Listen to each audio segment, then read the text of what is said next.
I stopped watching porn for two reasons, basically. The first one was that porn brought so much anger and violence into my private fantasies. And these were anger and violence that were not there originally to begin with.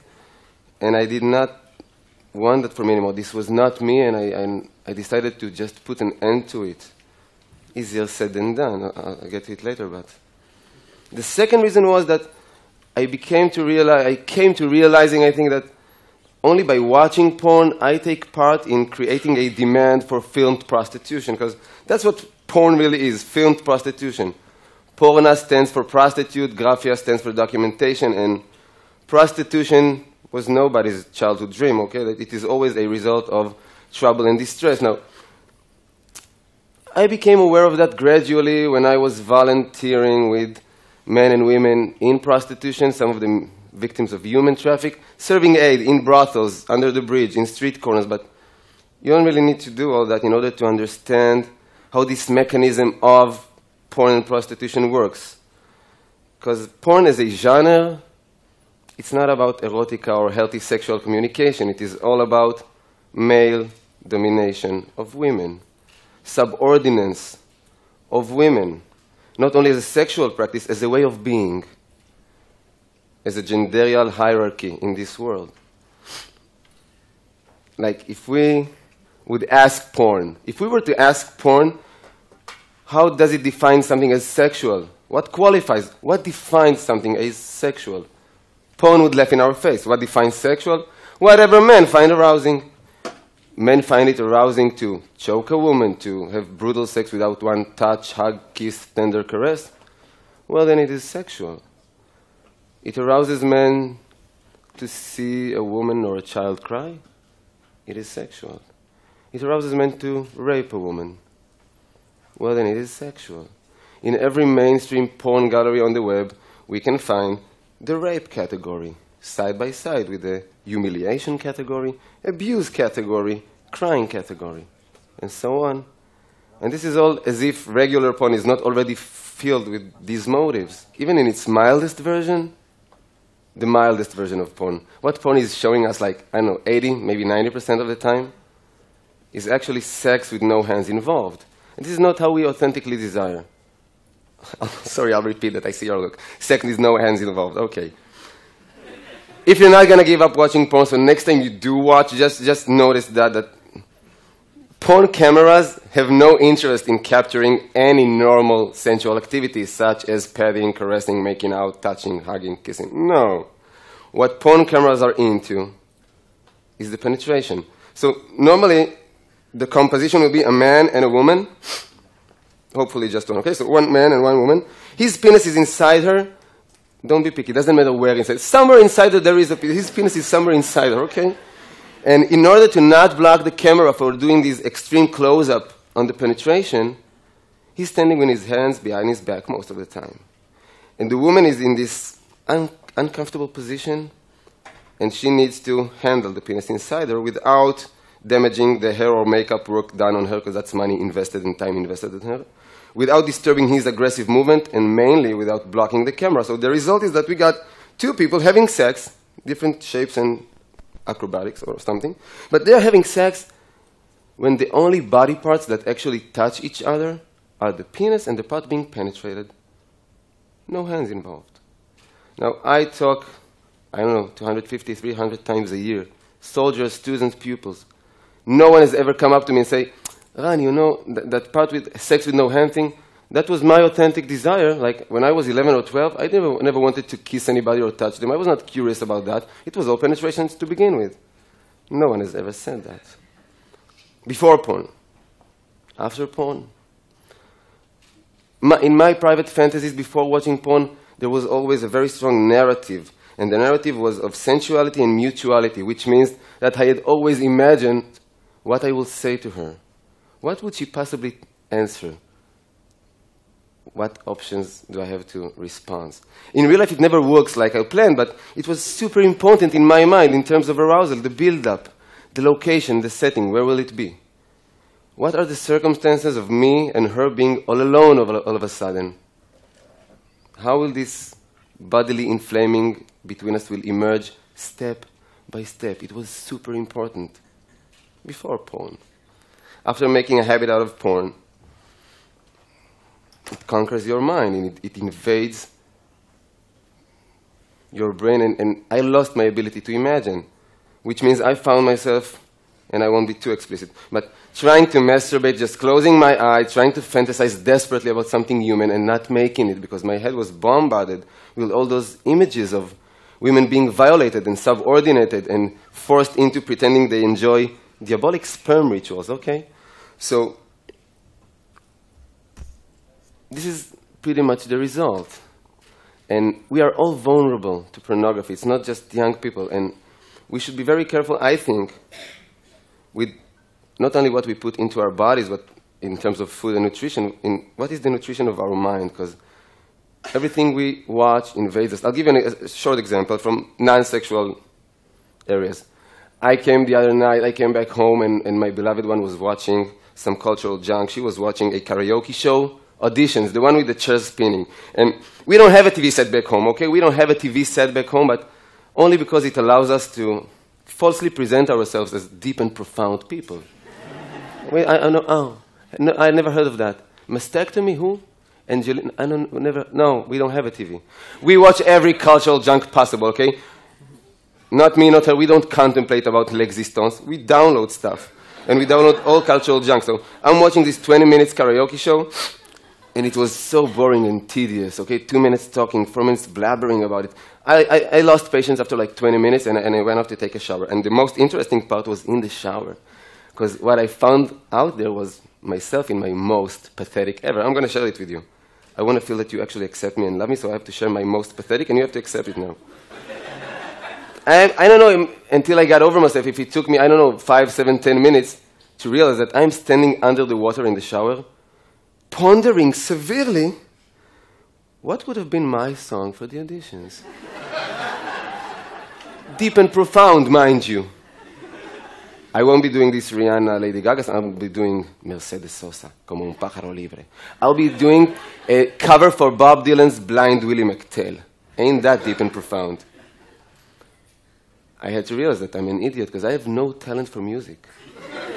More than that, I never wanted to be neither a musician nor a singer-songwriter. This was never a part of my inner world of wishes. Okay, but I'm a human being. What can I do? I was watching that for 20 minutes. It entered my brain for a while. So if we take this example and we just try to measure or estimate the impact of 20 minutes of watching no matter what, how it invades our mind and conquer our wantings and desires, let's just try to imagine, or I can share with you orally, what is the impact of 20 minutes of watching porn once, twice a week, nothing unmoderated? It's overtaking. And porn is in our households whether we want it or not, and I believe that it does not agree with our well-being. And because we have internet in the Western world all over the place, almost in every cellular phone now, we've got 90% of 12-year-olds watching porn on a regular basis. And it has both an addictive effect and a paralyzing effect. It's addictive because we develop somewhat of a dependency in porn, but the paralyzing part is because, mainly for young boys and men, because porn is teaching us that as a man, you are solely valued in sex by having a large penis and an eternal erection. According to porn, being a valuable sexual partner does not relate with being sensual, passionate, attentive, generous, well-coordinated. None of the above. It is all about large penis and eternal sunshine, which we don't possess. So boys become paralyzed, and if they don't become paralyzed by watching porn, very often they turn into imitators of what they saw, which means they become aggressors. Aggressors, even when emotion is involved. Like, there is so much sexual abuse going on nowadays within the confines of what we perceive from the outside as beautiful teenage love stories or healthy adult relationships, because we don't really talk about sex. We just see it all over the place. We don't really talk about it. So what goes on in the confines of a certain room, but these are all sexual mutations that happens. If we talk about women, it's not only that, but young girls and women get the message, not only from hardcore porn, but from our porn-influenced mainstream culture.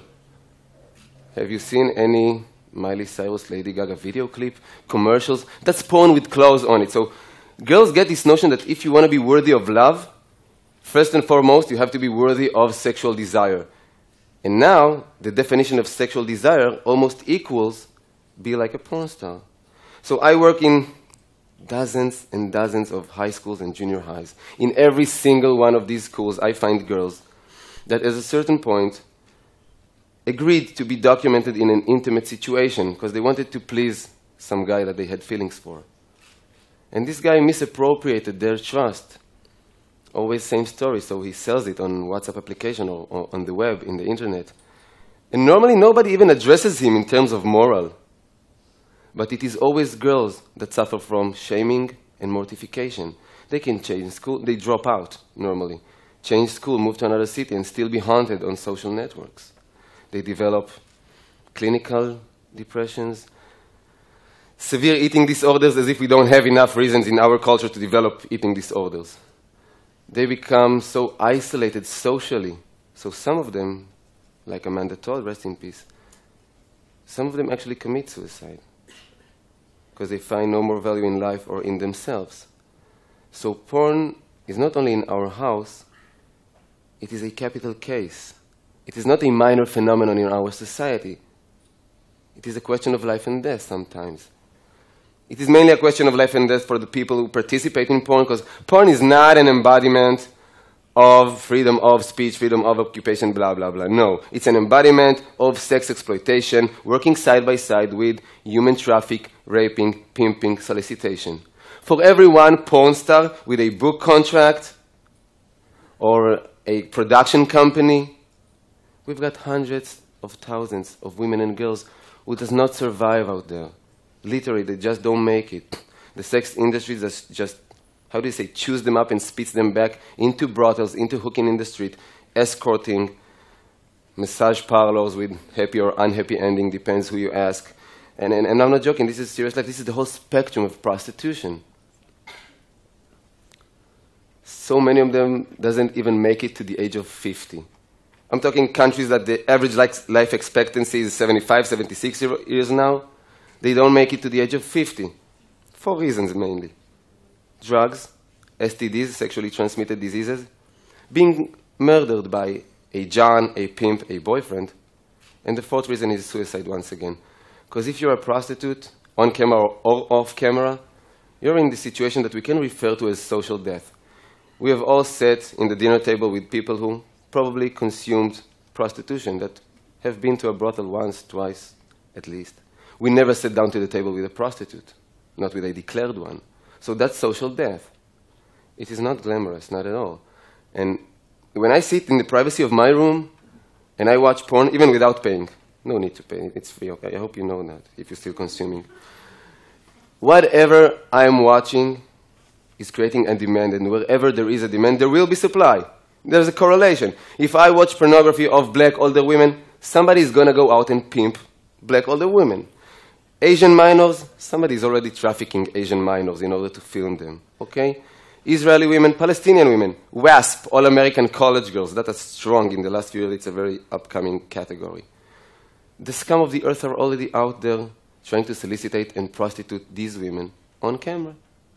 So I stopped watching porn for my personal well-being, my intimate communication, my private erotic life, my, reclaiming control and responsibility over my mind.